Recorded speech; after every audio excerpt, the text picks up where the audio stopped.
الحمدللہ وکفا وسلام علی عبادہ الذین اصطفیٰ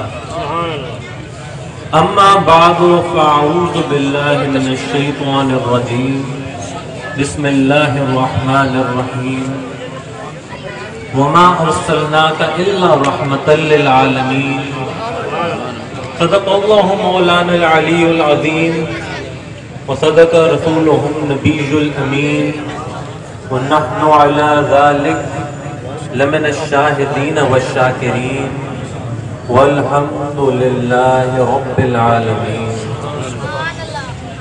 حضرات محترم، آج 12 ربیع الاول کا دن ہے۔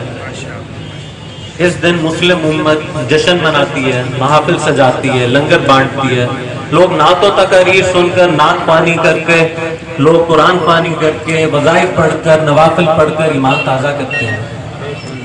وہ اس لیے کہ ہم اس ہستی کے آنے کی خوشی مناتے ہیں جس کو اللہ تبارک و تعالیٰ نے رحمت للعالمین، تمام جہانوں کے لیے رحمت بنا کر بھیجا، جن کی آمد، جن کے جلوے سے انسانیت تاریکی سے نکلی، جن کو دیکھ کر ہم نے اپنے رب کو پہچانا۔ اگر غور کیا جائے تو یہ دن نہ صرف مسلمانوں کے لیے بلکہ کائنات کے لیے جشن کا دن ہے۔ جیسے خواجہ صاحب نے بھی فرمایا، اللہ تبارک و تعالیٰ فرماتا ہے لولاک لما خلقت الدنیا، اے محبوب اگر تو نہ ہوتا میں دنیا تخلیق نہ کرتا۔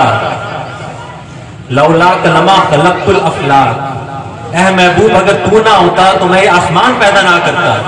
تو حقیقتاً ہمیں حضور پاک صلی اللہ علیہ وسلم کے طفیل، ان کے صدقے وجود ملا۔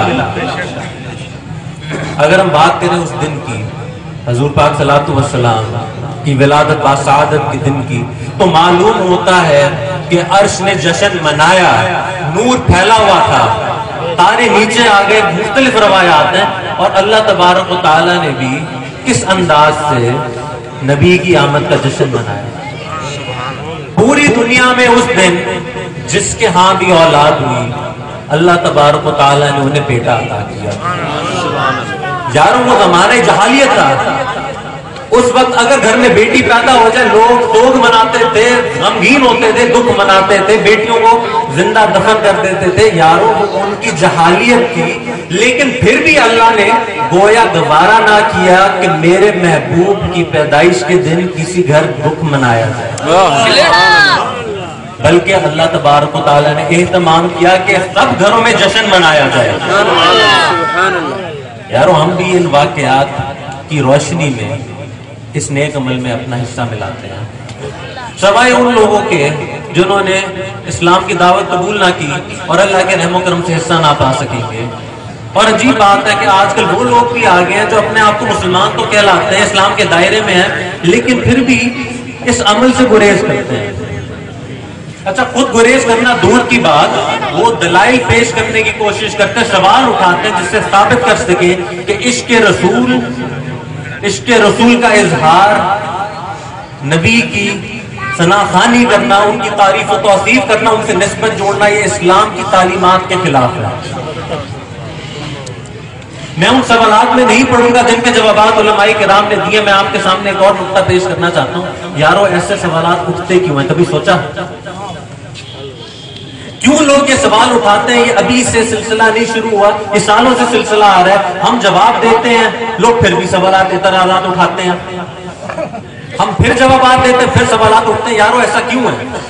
اور اس سے زیادہ تشویشناک بات یہ ہے کہ ہمارے دوست، ہمارے بھائی وہ ہیں جو عشق رسول میں پہلے مصروف رہتے تھے، جو نبی کی ثناخوانی کرتے تھے، جو نبی سے نسبت جوڑنے کی کوشش کرتے تھے، وہ بھی ان سوالات کے اثر میں اب ہم سے دور ہو رہے ہیں۔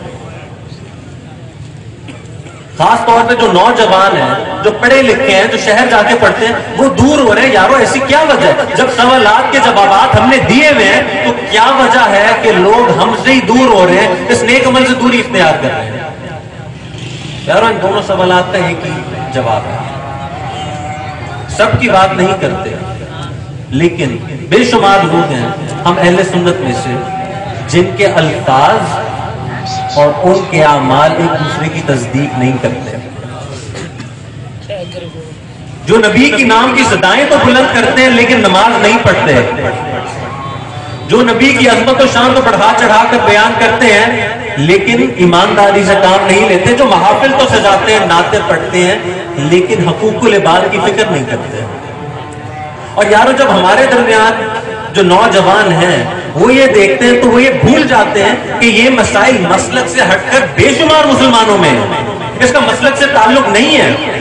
وہ لوگ ہیں جو نماز نہیں پڑھ پاتے، جو زکوٰۃ نہیں دے پاتے، روزے نہیں رکھ پاتے، جو سچ جھوٹ میں تمیز نہیں کر پاتے، حلال و حرام کا خیال نہیں رکھ پاتے۔ یارو اس کا مسلک سے تعلق نہیں ہے، لیکن پھر بھی جب یہ مسئلہ، جب یہ بیماری پائی جائے کسی ایسے شخص میں جو نبی سے نسبت جوڑنے کا دعوے دار ہو تو یارو لوگوں کو بہانہ مل جاتا ہے۔ وہ اس کے عشق رسول کو اس کی غفلت اور اس کی عمل سے دوری کا سبب بنا دیتے ہیں اور کہتے ہیں کہ کیونکہ تم صرف عشق کے دعوے دار ہو، صرف عشق کے نعرے لگاتے ہو، اس وجہ سے عمل سے تمہاری دوری ہے۔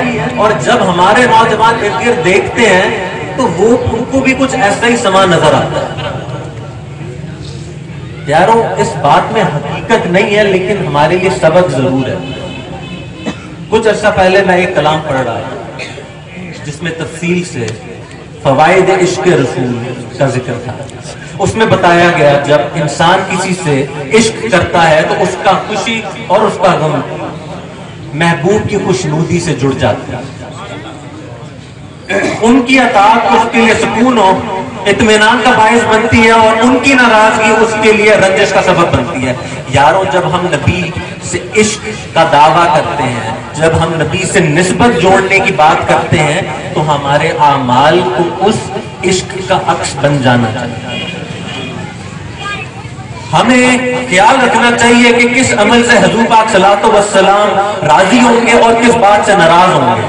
یارو یہ کیا مذاق ہے کہ عشق کے دعوے دار بھی ہم نافرمانی بھی کریں۔ اگر ہم اس قسم کے اعمال کریں، اگر ہم خیال نہ رکھیں نبی کی رضا کا اور نبی کی ناراضگی سے بچے نہ، تو یارو یہ صرف نعرے ہیں، یہ صرف باتیں ہیں، پھر اس عشق میں کوئی حقیقت نہیں ہے۔ میں آپ کا زیادہ وقت نہیں لینا چاہتا لیکن میں ایک بات ضرور کرتا چلوں، اس موقع پر بھی لوگوں نے سوال اٹھانا ہوتا ہے نا، وہ کہتے ہیں کہ بھائی آپ نے عشق کی بات کیوں دوبارہ چھیڑ دی، ہمارے لیے کیا اتنا کافی نہیں ہے کہ جب اللہ کا حکم آ گیا تو ہم عمل کریں؟ بھائی ہم نے اللہ کی اطاعت کرنی ہے، اللہ نے حکم دیا یہ عمل کرو، یہ عشق کی ضرورت کیا ہے؟ کیوں آپ عشق کی باتیں کرتے ہو؟ آپ عمل کا پیغام پھیلائیں، آپ نے اللہ نے حکم دیا، بات ختم ہو جانی چاہیے۔ یاروں اس کے لیے، اس کے جواب کے لیے ذرا سی بات کرتے ہیں قبر کی منزل۔